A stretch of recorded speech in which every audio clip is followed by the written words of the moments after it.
नमस्कार, news capital express में आपका स्वागत है। रुक करते हैं खास खबर के साथ। अंबेडकर जयंती पर चिकित्सा शिक्षा मंत्री विश्वास कैलाश सारंग ने कांग्रेस पर साधा निशाना। मंत्री सारंग ने कहा कि नेहरू और कांग्रेस के बाबा साहब अंबेडकर का किया अपमान। नेहरू ने अंबेडकर को कांग्रेस का अध्यक्ष नहीं बनने दिया है, यह इतिहास में दर्ज है। सारंग, नेहरू ने अंबेडकर को चुनाव नहीं जीतने दिया था। मंत्री सारंग ने कहा कि आजादी के बाद भी कांग्रेस सरकारों ने अंबेडकर को उनका स्थान नहीं दिया है। भाजपा ने बाबा साहब अंबेडकर को दिया सम्मान। भारतीय जनता पार्टी ने हर समय बाबा साहब का सम्मान किया। आज यदि हम बाबा साहब की जयंती मना रहे हैं भारतीय जनता पार्टी के झंडे तले, तो हम इसी बात के संकल्प के साथ मना रहे हैं कि हम बाबा साहब के बताए मार्ग पर चलेंगे। बाबा साहब के वो सपने जो अधूरे रह गए उसको पूरा करेंगे। इस देश का संविधान का सम्मान करेंगे और इस देश को दुनिया का सर्वश्रेष्ठ राष्ट्र बनाएंगे। हर समय बाबा साहब का अपमान किया।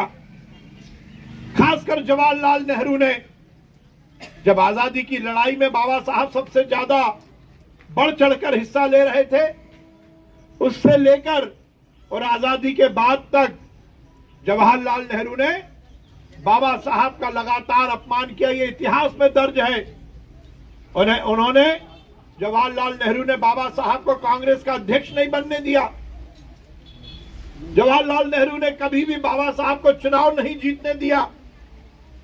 जवाहरलाल नेहरू और कांग्रेस हर समय बाबा साहब का अपमान करती रही।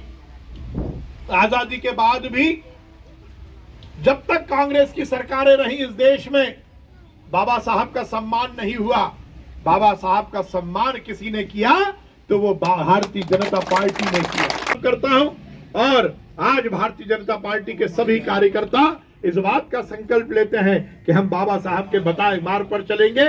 इस देश के संविधान का सम्मान करते हुए बाबा साहब का अपमान जो कांग्रेस ने किया है उसका बदला लेकर इस देश में बाबा साहब के बताए मार्ग पर चलते हुए इस देश को सर्वश्रेष्ठ राष्ट्र बनाएंगे। बहुत बहुत धन्यवाद। उस पर बाबा साहब अंबेडकर की जयंती मना रहे हैं। भारतीय जनता पार्टी ने हर समय बाबा साहब को सम्मान दिया। हम सब कृतज्ञता ज्ञापित करते हैं बाबा साहब अंबेडकर को कि उन्होंने हमें संविधान दिया।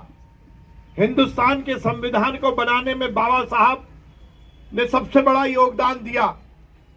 बाबा साहब ने हिंदुस्तान का संविधान बनाया। भारतीय जनता पार्टी का कार्यकर्ता उनके प्रति कृतज्ञता ज्ञापित करता है, उनको आभार व्यक्त करता है, धन्यवाद देता हूं। बाबा साहब के हर एक वो कार्यस्थल जिसमें बाबा साहब ने काम किया उसको तीर्थ बनाने का काम, स्मारक बनाने का काम किसी ने किया तो वो नरेंद्र मोदी भारतीय जनता पार्टी ने किया। लंदन का वो घर जहां बाबा साहब पढ़े उसको स्मारक बनाने का काम नरेंद्र मोदी जी ने किया। और मध्य प्रदेश में शिवराज सिंह चौहान जी ने, भारतीय जनता पार्टी ने महू में जहां बाबा साहब का जन्म हुआ उसको तीर्थ स्थल बनाने का काम भी भारतीय जनता पार्टी ने किया।